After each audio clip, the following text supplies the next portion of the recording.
క్రైస్తవ సంఘ చరిత్రలో ఏ బోధకుడు కూడా నినాదం లేవదీయలేదు.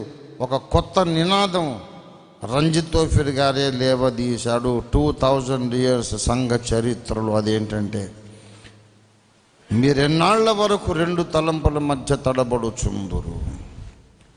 కర్మెలు కొండ దగ్గర ఇశ్రాయేలు సమాజాన్ని ఏలియా ప్రశ్నించినట్టు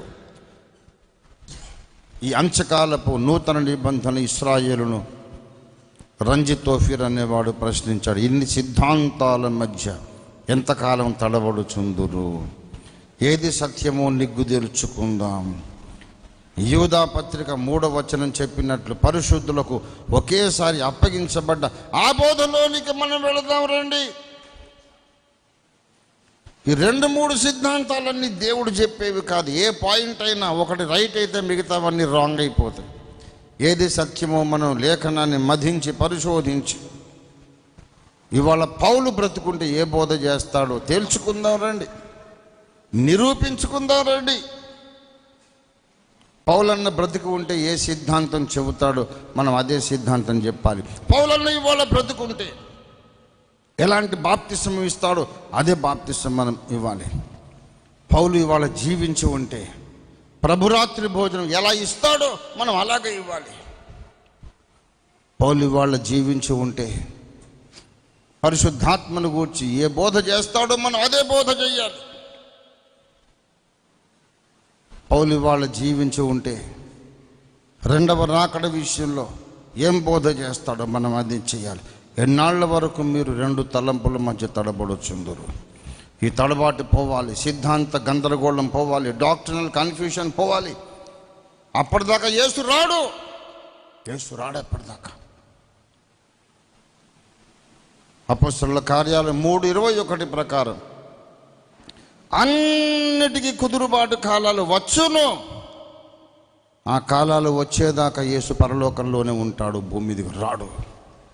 యేసు రాగాలని నిజంగా ఇష్టపడుతున్నావా? అయితే కుదురుబాటుకు పూనుకో, గందరగోళం తీసేయి. యేసు ఒక్కడే మనకు దేవుడు, బైబిల్ ఒక్కటే ప్రామాణిక గ్రంథం. మరి ఇన్ని సిద్ధాంతాలు ఎందుకు? ఒక బైబిల్, ఒక దేవుడు, ఇంతమందికి ఇన్ని రకాలుగా చెప్పారా? ఆయనేం దేవుడు అండి? ఒక్కొక్కడికి ఒక్కో రకంగా చెప్పేవాడు దేవుడు కాడు, దయ్యం అవుతాడో? దేవుడు నిజంగా దేవుడు అయి ఉంటే ఆయన అన్న మాట మీద నిలబడతాడు, అవునని చెప్పి కాదన్నవాడు కాడు. అన్నలారా రండి, నానా విధములైన అన్యబోధల చేత మనం తిప్పబడొద్దు, సత్యమేదో తేల్చుకుందామని 42 సంవత్సరాల క్రిందట కొత్త నిబంధన క్రైస్తవ సంఘ చరిత్రలో బాహాటముగా సింహగర్జన చేసి దిద్దుబాటుకు రెండని పిలిచిన మొట్టమొదటి బోధకుడు రంజిత్ తోఫీర్. ఇది అవసరమని, ఇవాళ అవసరమైన సందేశం ఇది, అవసరమైన స్వరం ఇది, అవసరమైన సవాలు ఇది. దీనికోసమేనండి మేము కనిపెడుతున్నాం.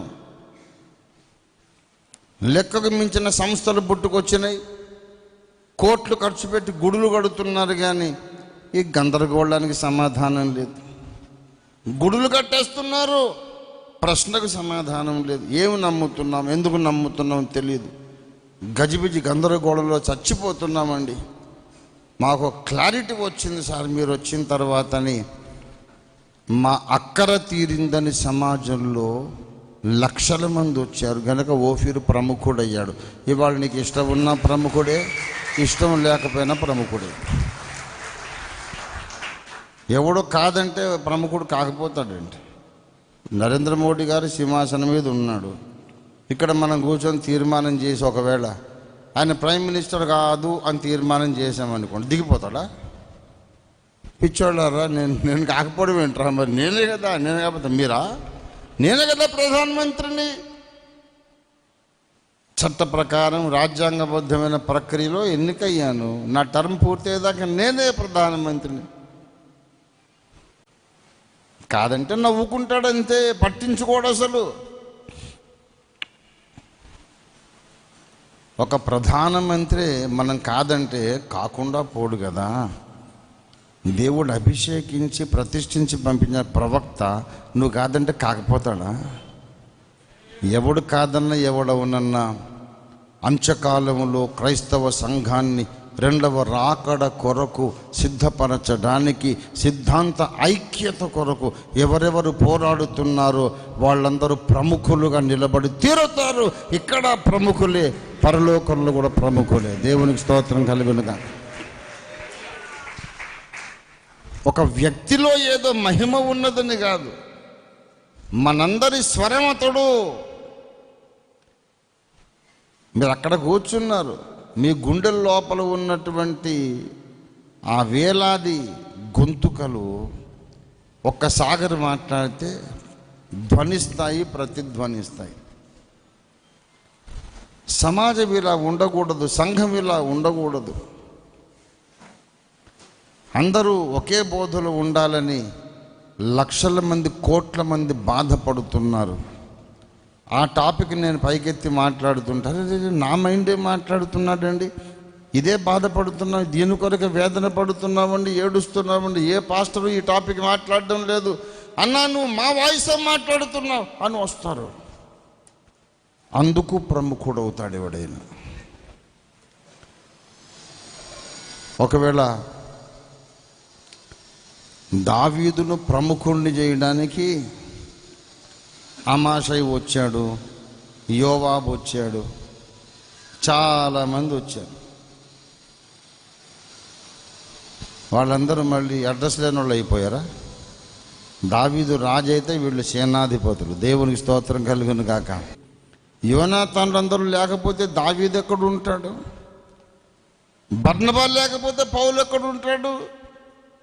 సహాయకులు, సహకారులు అందరూ కలిసి దేవుడు పంపించిన దైవజనుడిని నిలబెట్టి, ఈ దైవజనుడేమో భూమి మీద ప్రముఖుడు, సహకారులందరూ పరలోక రాజ్యంలో యుగయుగాలు ప్రముఖులుగా ఉంటారు. దేవుని స్తోత్రం కలుగును గాక. హల్లెలూయా. కనుక మనందరం ప్రముఖులమయ్యే దారి ఏదంటే, అందరము వివిఐపీలుగా యుగయుగాలు మహిమలో జీవించే దారి ఏదంటే, నీ బ్రతుకి ఒక కరెక్ట్ కార్యక్రమాన్ని పెట్టుకోవాలి.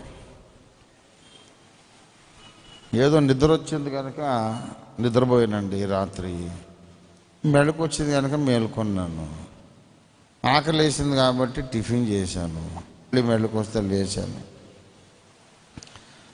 ఇలా ఆకలి వేస్తే భోంచేశాను, నిద్ర వస్తే పడుకున్నానంటే ఆకలి చావు వస్తే చచ్చిపోయానండి అన్నట్టు ఉంటుంది. ఏం సాధించావు బాబు అంటే, మరి పుట్టాను కదండి, పుట్టాను కనుక నా చేతిలో లేదు, మరి సావు ఎప్పుడు ఎదురు చూస్తా బ్రతికాను అన్నట్టు చాలామంది, అధిక శాతం జనాలు జీవిస్తున్నారు. కానీ కొంతమంది మాత్రం ఏదో పుట్టాం కనుక చచ్చేదాకా ఏదో ఊపిరి పీల్చి భోంచేస్తూ బ్రతకటం కాదు, నా వలన దేవునికి, దేవుని ప్రజలకు ఏదో ఒక ఉపయోగం ఉండాలి, నా సమయాన్ని